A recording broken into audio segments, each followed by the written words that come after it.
Ito na po yung aking Matubus Diaya.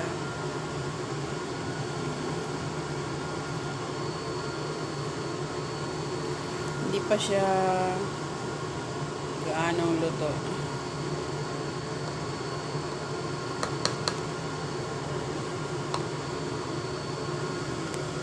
Thank you for watching.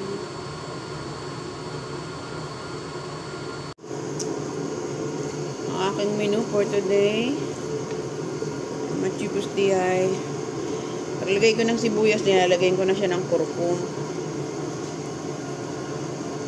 Tapos isinasabay ko na rin tong bay leaves and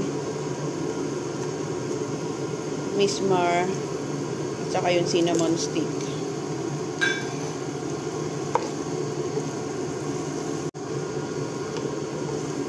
Para pag nilagay ko yung manok, hindi na siya masyadong malangsa. Kasi nandito na yung cinnamon stick at saka itong laurel or bay leaves.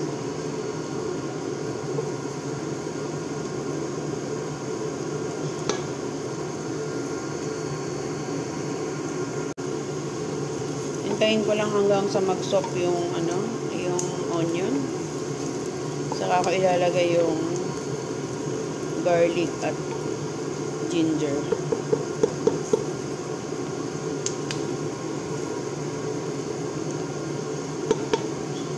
Napakabilis lang naman lutuin ng Matubus Diay.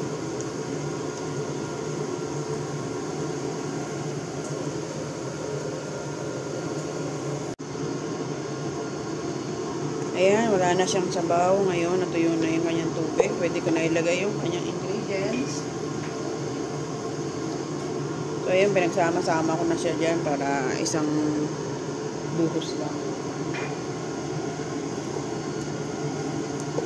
Ayan, pag okay naman na yung kanyang ingredient, lalagyan natin siya ng tomato paste.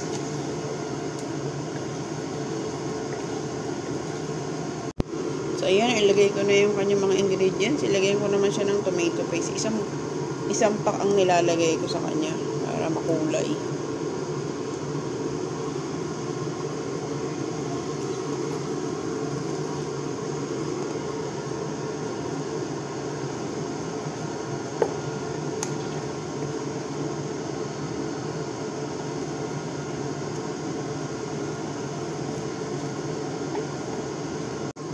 Pagkatapos ko mailagay yung kanyang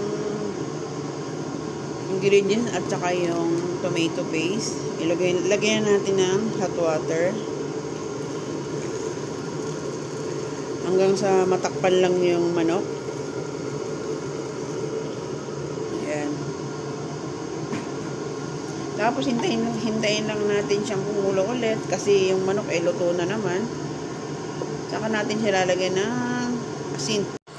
Ayan, pwede ko nang ilagay yung bigas.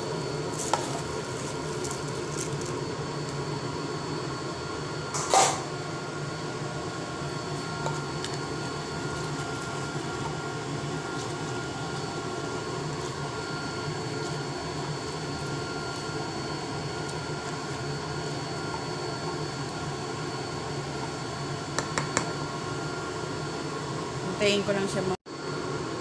Ayan, ilagay ko na yung bigas. Hintayin ko lang siyang kumulo. Saka ako siya ililipat sa mainang apoy. Hanggang sa main-in.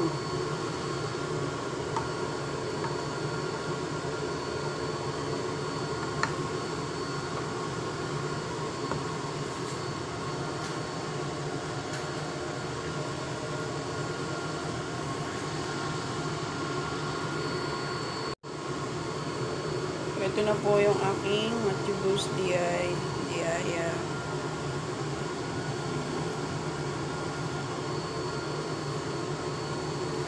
Hindi pa siya gaanong luto.